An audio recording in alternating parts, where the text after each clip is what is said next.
Welcome back to the Deep Dive. Today we're tackling something really important, a long-running issue in Southeast Asia that's become, well, critically urgent lately. We're looking at the border dispute between Thailand and Cambodia. Yeah, and if you've only caught the headlines, you probably think it's all about that one ancient temple, pre-Veher or Fraviharn. Right, just the temple. But that's a huge oversimplification. The sources we've gone through, they paint a much, much more complicated picture than just, a single building. Absolutely. What we found is it's this complex stack of things. You've got unresolved history, old colonial maps clashing with natural features, huge energy claims now in the Gulf of Thailand, and, unfortunately, a really disturbing cycle of violence. It hit a peak in 2025, worse than anything seen in over 10 years. So our mission today for you is to really unpack this efficiently. We want to get into the historical roots, look at the three main layers of the dispute, land, law, and sea. We need to understand just how bad things got in 2025. And also look at the proposed ways forward, the diplomatic roadmaps for peace. Exactly, because it's this convergence, this stack of issues that makes the border so volatile. It's not just one line on a map you can argue about. It's like overlapping frictions, a disputed boundary from way back, different legal takes on court rulings, big economic interests, all feeding into each other. It's a dangerous loop. A really negative feedback loop. So let's start by breaking down those layers. It helps make sense of the complexity. Okay, yeah. 3 layers. Makes sense. To really get why a simple handshake hasn't fixed this for decades, you have to see these 3 distinct but totally interconnected layers operating at the same time. Okay, let's start with layer 1. This seems like the ground zero, the most tangible thing maybe, the actual line on the map that's not finished. Precisely. Layer 1 is the undemarked land boundary. It's fundamental. The sources are clear. A huge chunk of the physical border is still unsettled. In the local political speak, you might hear Pakpan Meset. It's still being worked on, essentially. Right. Now, the original idea for the border came from treaties back in 1904-1907 between France and Siam, which was Thailand then. Okay. And the principle seemed logical enough. Use the watershed line. Follow the natural crest of the Dongrek Mountains, the Sanpan Nam. That's your dividing point. Using the mountain ridge as the border. Seems straightforward. So, where did it go wrong? Almost immediately, it went wrong with the map. Specifically, the French-made Annex I map. This is the core of the historical discrepancy. The map. This map, drawn up soon after the treaties, it didn't strictly follow the watershed line everywhere. And critically, in the area around Prasat Phra Viarn Prahira Vihar Temple, it put the temple on the Cambodian side of the line shown on the map, even though the actual watershed might have run differently. Okay, so the map deviated from the principle agreed in the treaty. And why is Siam's reaction, or lack of reaction, so important here? Because Siam didn't formally protest this deviation at the time, and that failure to protest, well, it became the absolute key piece of legal evidence Cambodia used decades later in the International Court of Justice. Successfully, I should add. Wow. So why didn't they protest? Historians point to a few things. First, that area was incredibly remote back then. Really hard to survey accurately. Second, Siam was under massive pressure from colonial France anyway, losing bigger territories elsewhere, so maybe this seemed minor. Priorities? Maybe. Possibly. And third, the temple itself wasn't seen as a huge strategic or economic prize back in the early 1900s. So the map error stood, and Siam's silence was later interpreted as basically agreeing to it. Tacit acceptance. So the principle is the watershed, nature's line, but the legal precedent got tied to this specific, possibly flawed map that wasn't challenged. You got it. Which means today, the actual work of trying to physically mark this border, pillar by pillar, falls to the Joint Border Commission, the JBC. Correct. And they operate under a framework agreed in 2000, the Memorandum of Understanding, or MO 2000.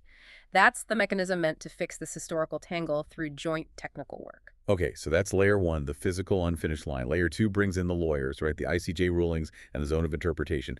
This feels like it sits right on top of that land dispute. It does, especially concerning Fro Viharn, the most famous spot. The first big ruling was 1962. The ICJ, the World Court, was definitive. The temple structure itself belongs to Cambodia, period. Case closed on the building. On the building itself, yes. Thai forces had to withdraw, return artifacts. For the structure, case closed. If the temple ownership was settled way back in '62, why did the fighting keep happening? I mean, for 50 years.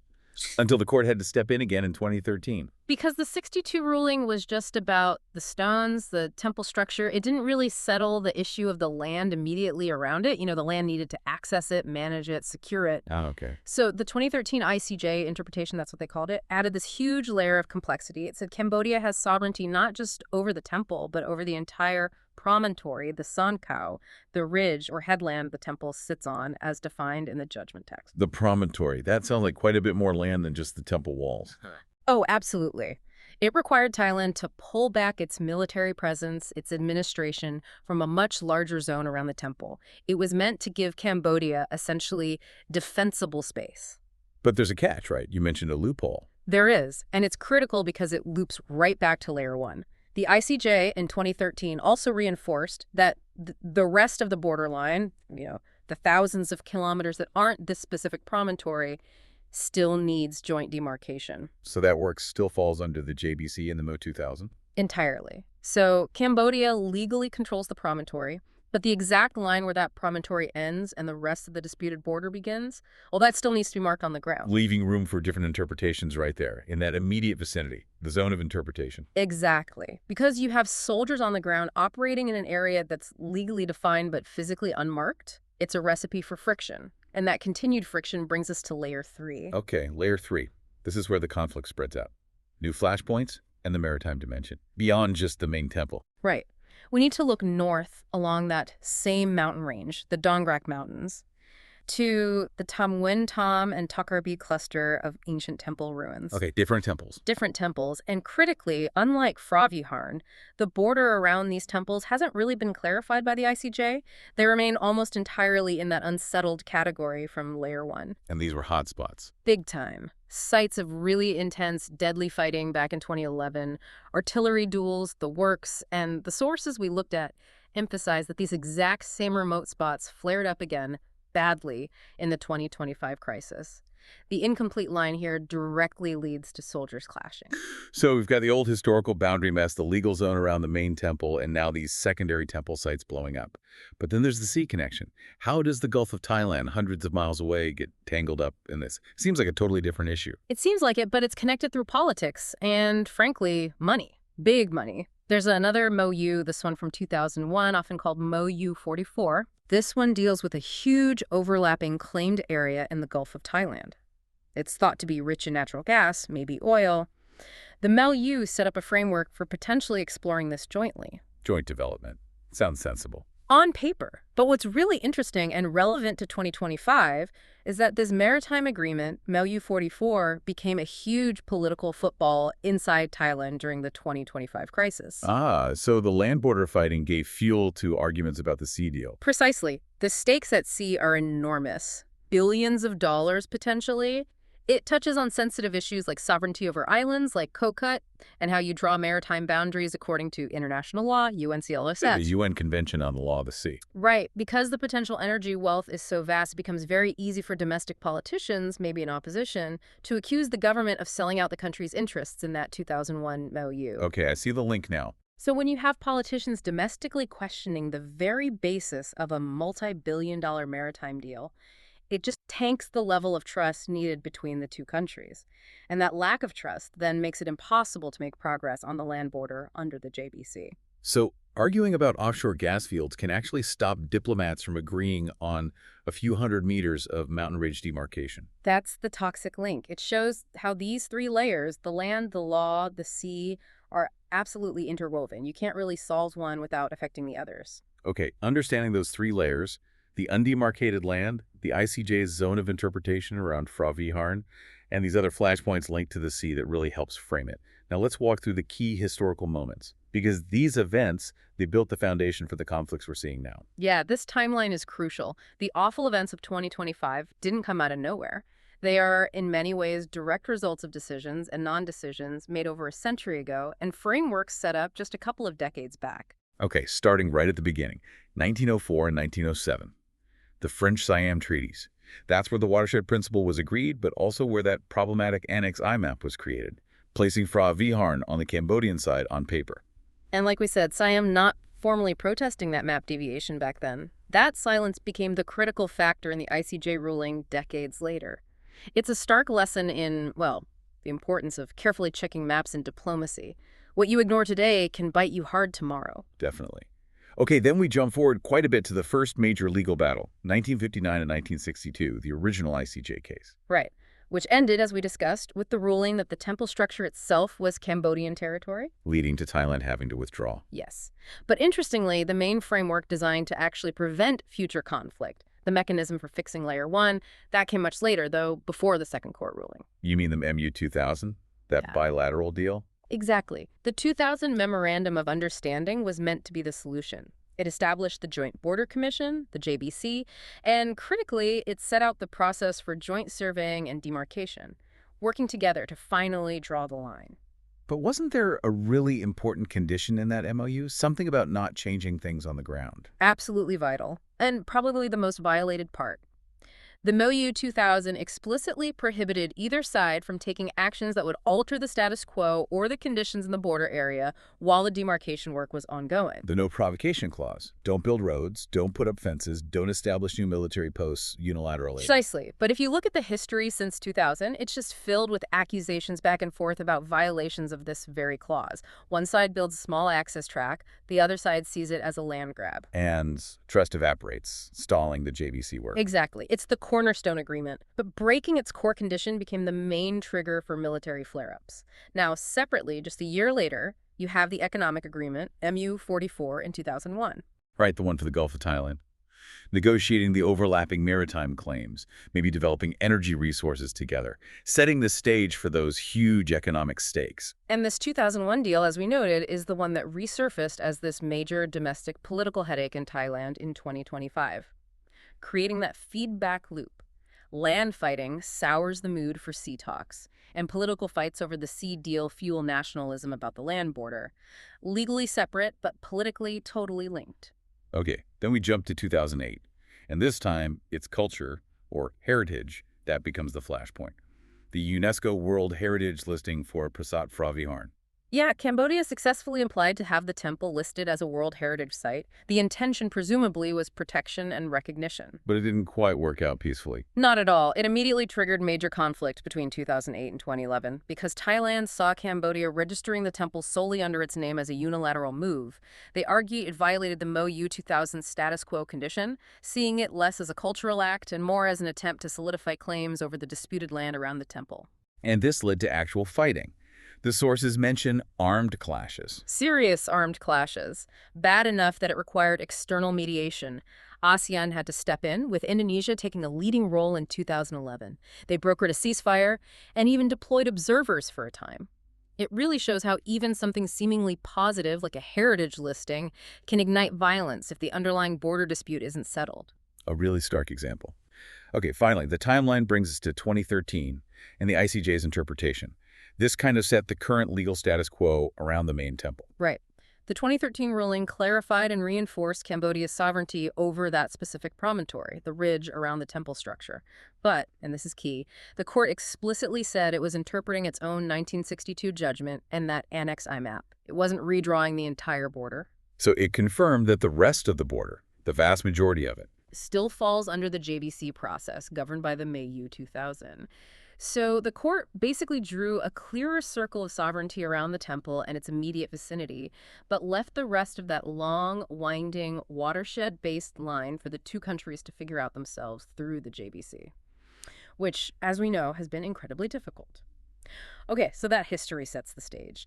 But the 2025 crisis, which our sources detail really extensively, it just lays bare how fragile that whole setup is. This wasn't just another minor skirmish. The sources show a rapid, multi-front, and really severe escalation. Yeah, the timeline painted in the sources is quite alarming. It seems to start with a kind of warning shot in May 2025. That's right. There were initial clashes, tragically leading to the death of a Cambodian soldier. But what was significant was that the tension didn't stay localized. It reportedly spread quickly along multiple points of the border. So not just for Viharan. It signaled a broader breakdown. It seemed to. Like, the overall relationship was really deteriorating. Then came the main event, the catastrophic period in late July 2025, specifically around July 24th to 27th. The sources are unanimous. This was the worst, most widespread fighting in over a decade. How bad are we talking? What kind of intensity? The reports confirmed sustained use of heavy weapons, not just small arms fire. We're talking artillery, long-range rockets, even some reports of localized aerial attacks. The level of firepower deployed was apparently far beyond the skirmishes seen in, say, 2011. Wow, and the impact. Devastating. Reports mention dozens of military casualties on both sides, but the sources really emphasized the humanitarian disaster, the mass evacuation of civilians. Estimates ran into the hundreds of thousands of people displaced from their homes in just a matter of days. Hundreds of thousands. That's staggering, almost unimaginable scale for a border clash. And where was the fighting concentrated? Did it confirm the JVC's failures? Absolutely. Fighting was reported near the usual flashpoint, Fraviharn, but also, critically, near that still unsettled Tamuantong cluster further north. It drove home the point that where the line isn't clear, that's where the shooting starts. Eventually, a ceasefire was agreed at the end of July, but the damage, especially to trust, was immense. And things didn't just calm down after the ceasefire, did they? The sources mention post-ceasefire instability in late July and August, particularly around landmines. Yeah, this is a classic example of how deep distrust poisons everything. Reports emerged of Thai soldiers being injured by landmines in the border area. This immediately led to accusations from Thailand that Cambodia was violating the Ottawa Treaty, the international treaty banning anti-personnel mines, by laying new mines. And Cambodia's response. They strongly denied laying new mines. They attributed the incidents to old legacy mines left over from decades of previous conflict in the region, which is certainly plausible given the history. But the accusation itself was damaging. Hugely damaging. The fact that they couldn't even agree on whether these were old dangers or new violations just completely shredded whatever fragile trust might have been left after the fighting. It became this political blame game, using the technical difficulty of dating explosives as a weapon. And meanwhile, the conflict was spilling over into other areas. Yeah. Economics, law. I see border closures on June 24th. Yeah. Earlier in the crisis, Thailand closed most of the official border checkpoints. The stated reasons were security concerns, cracking down on cross-border crime, plausible justifications perhaps, but the effect was immediate and harsh. Hitting local economies. Severely. It impacted legitimate trade, everyday movement for people living near the border. It essentially punished the local populations caught in the middle. And then there was a legal move. June 2nd, Cambodia threatened to go back to the ICJ. That's right. Cambodia announced it intended to take the border dispute back to the World Court, specifically focusing on that Tamuantong cluster area, which had seen heavy fighting.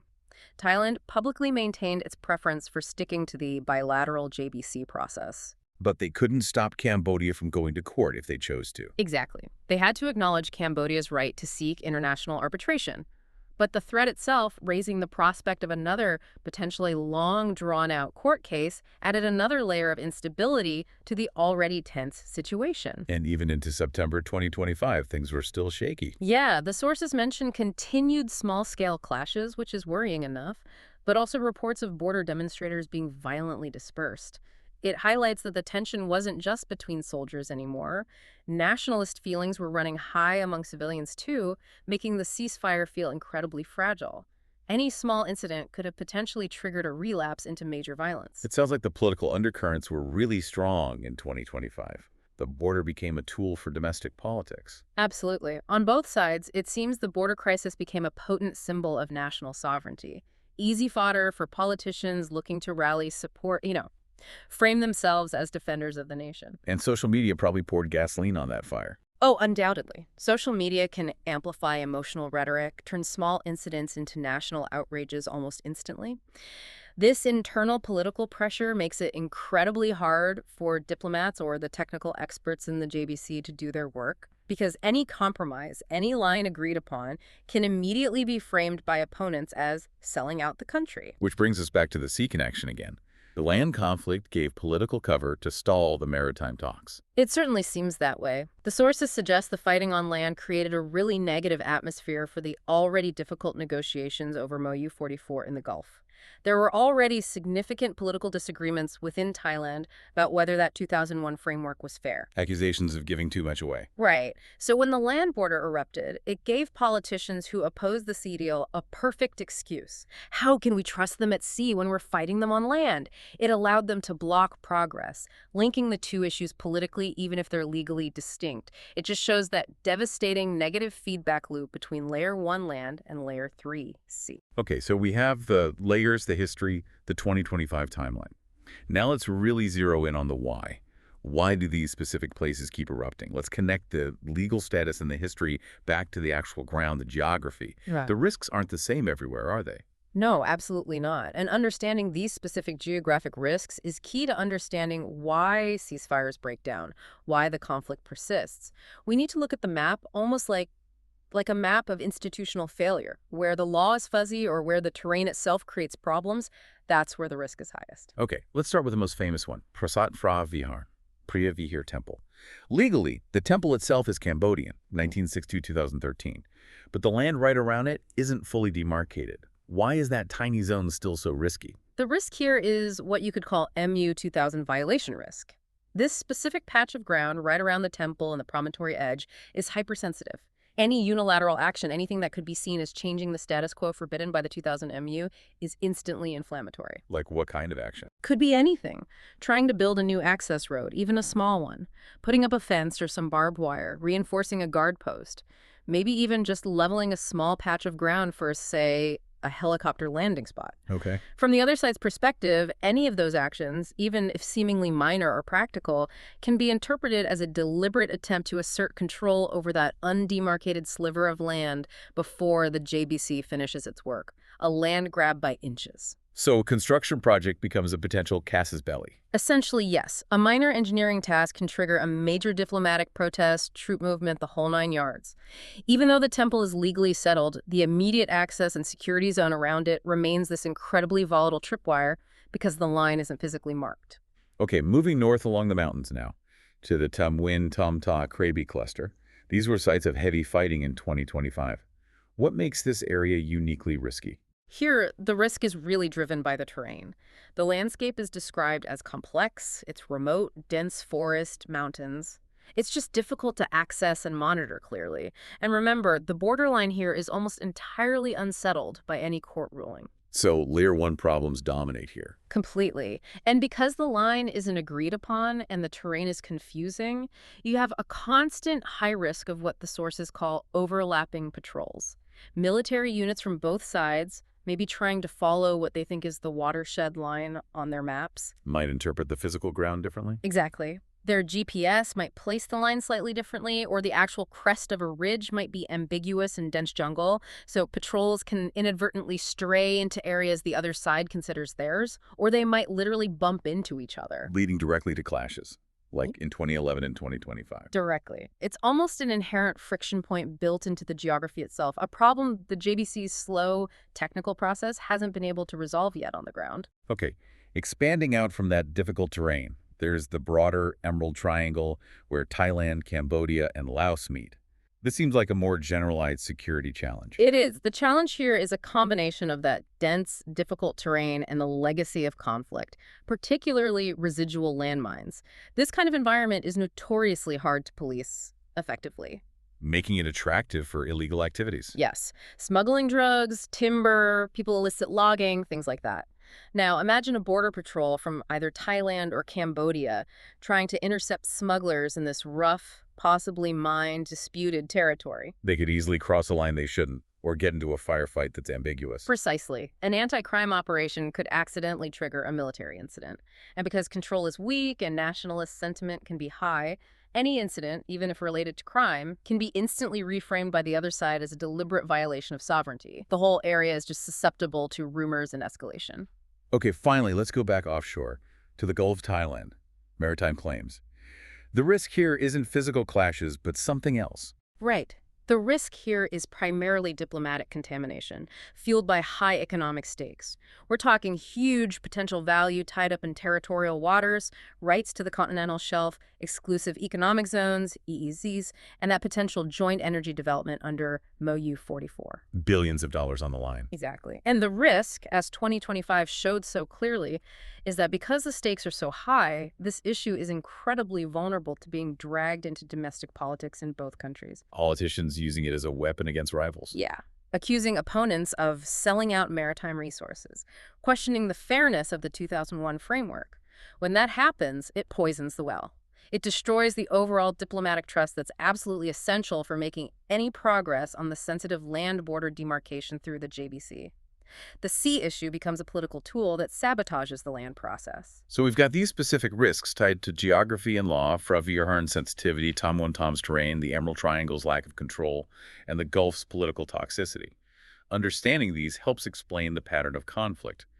Now the big question, how to fix it?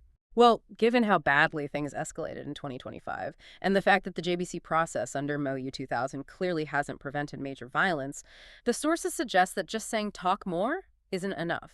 They lay out quite structured, phased proposals, moving from immediate firefighting to long-term peace building. Okay, phase one has to be about stopping the bleeding, right? Yeah. Phase one, emergency de-escalation. The first 0 to 3 months, putting out the immediate fire. Exactly. This is all about immediate confidence-building measures and, crucially, getting back to strictly upholding the core principles of MOU 2000. The first concrete step proposed is establishing a joint operations room. A military commander's talking. More than that, that's what makes this interesting. Yes, military and diplomats, obviously.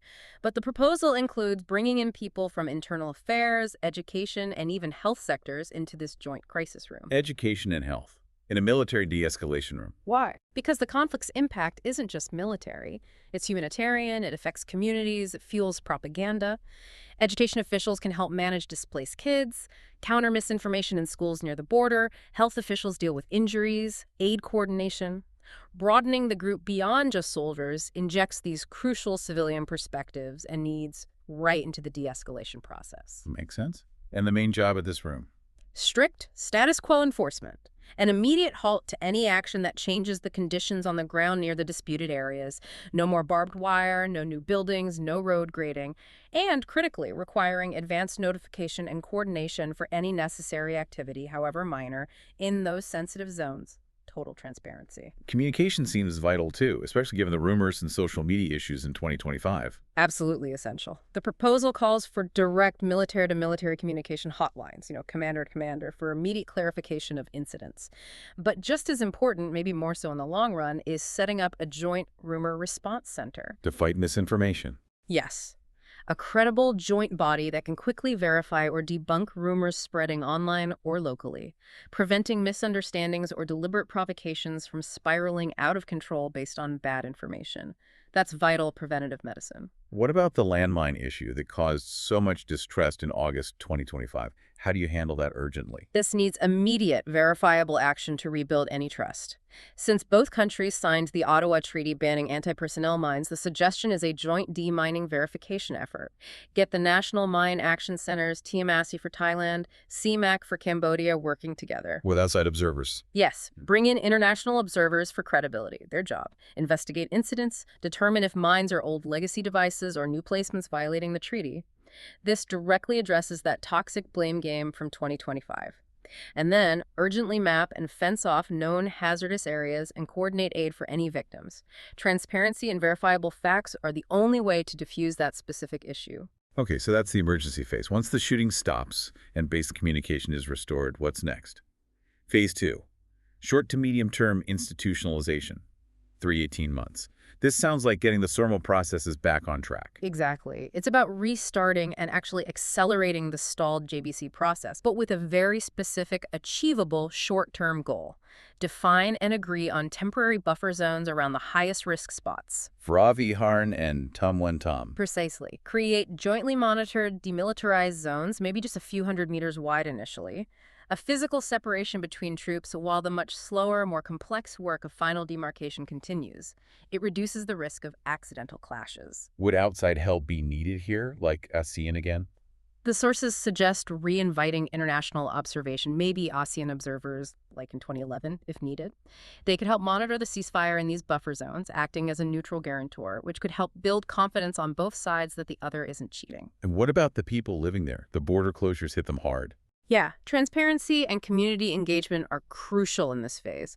Implement a clear public roadmap for the JBC's demarcation progress. Even if the timeline slips, people need to see the plan. And really importantly, start reestablishing safe and predictable ways for people to cross the border for trade, school, healthcare. Gradually reopen checkpoints, maybe with joint monitoring, to rebuild those local economies and community ties. Now, what about the elephant in the room? The maritime dispute. MU-44. How do you stop that from derailing everything again? This is where a clever diplomatic strategy comes in, maritime decoupling. You need to consciously delink progress at sea from tensions on land. Wow. By using specific provisions within the UN Convention on the Law of the Sea, UNCLOS, Articles 74 and 83 allow for provisional arrangements. This means the two countries could agree to cooperate on some things in the overlapping area, like joint scientific research, fisheries management, maybe environmental protection, before they tackle the huge politically explosive issue of dividing up potential oil and gas wealth. So cooperate on less controversial stuff first. Exactly. And the absolute key to making this work politically is that any provisional arrangement must be explicitly declared as being without prejudice to either side's final legal claim over the area. Meaning, cooperating on fish doesn't mean you're giving up your claim to the potential oil later?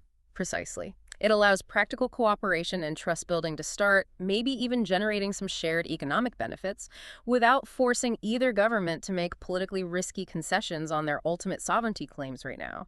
It's a way to keep the sea dialogue moving forward positively, insulated from the land border struggle. That's a sophisticated approach. Okay, so if you manage the emergency and get institutions working again, what's the long game?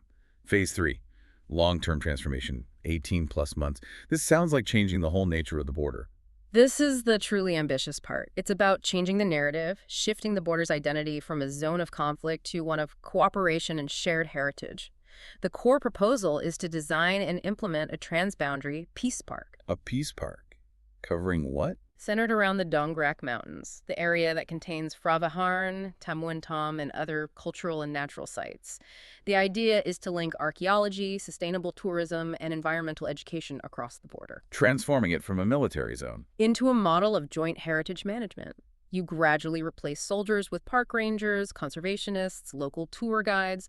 It requires a joint management structure, maybe with support from international bodies like UNESCO or conservation NGOs. It reframes the shared history and landscape as a shared responsibility, not a source of division.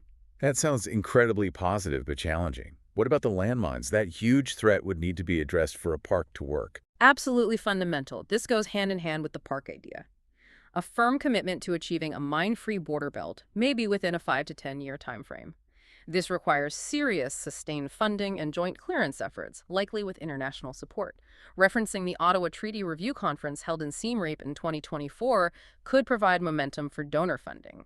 A mine-free zone is essential for safety, for development, and for making the whole peace park concept viable. Okay, peace park, mine clearance. But what if, after all that, there are still some specific legal points about the borderline that the JBC just cannot agree on? If and only if specific points of interpretation may be related to the 2013 ICJ ruling, or a particularly tricky bit of the watershed remain absolutely intractable despite all the cooperative efforts, then the sources suggest considering a targeted ICJ clarification. Going back to court, but carefully. Very carefully. Not reopening the whole case, but seeking clarification on very specific, limited points. However, and this is a critical condition, any return to the ICJ must be coupled with a binding agreement between the two countries on provisional arrangements to protect the communities and the cultural sites in the disputed area while the court deliberates. So the legal process doesn't immediately trigger renewed tension or fighting on the ground, like the threat did in 2025. Exactly. You need mechanisms to keep the peace and protect people and heritage while the lawyers argue the fine points. It prevents the legal track from becoming another source of instability. #outro. Wow. Okay, so pulling all of that together, this deep dive really shows. Well, it shows the conflict boils down to these two colliding forces, doesn't it? You've got the physical reality of an unfinished border where old maps clash with mountain ridges. Right, the incomplete demarcation. And then you've got the political reality where internal politics, especially in 2025, just threw fuel on the fire, letting the disputes over land, temples, and those potentially huge maritime resources all verge into one dangerous crisis. Yeah, the path forward laid out in these sources, it really hinges on discipline, institutional discipline. Can they successfully separate the political noise, the nationalism used for domestic politics, from the quiet technical work? The JBC plugging away on the land border and using those clever UNCLOS provisional arrangement to make progress at sea without prejudice. Exactly. And the long-term hope rests on fundamentally changing the story. Shifting from fighting over temples as symbols of division to managing them together as shared heritage within something like that transboundary peace park. It's a comprehensive roadmap, certainly feels necessary after the violence of 2025, but The 2000 ABUU was supposed to prevent unilateral actions, and it clearly failed to stop the crisis. So here's something for you, our listeners, to think about. Considering that history of failure, what's the single most critical first confidence-building measure from that emergency phase that absolutely has to succeed? Is it the Joint Operations Room, designed to bring in more than just the military? Is it the direct commander hotlines for instant deconfliction? Or is it that demining verification team, the one needed to rebuild trust after the corrosive accusations about new mines? Which one of those first steps is the linchpin? The one small success that's absolutely essential to prevent the whole fragile peace process from the JBC right through to the ambitious peace park from just collapsing again. What needs to work first?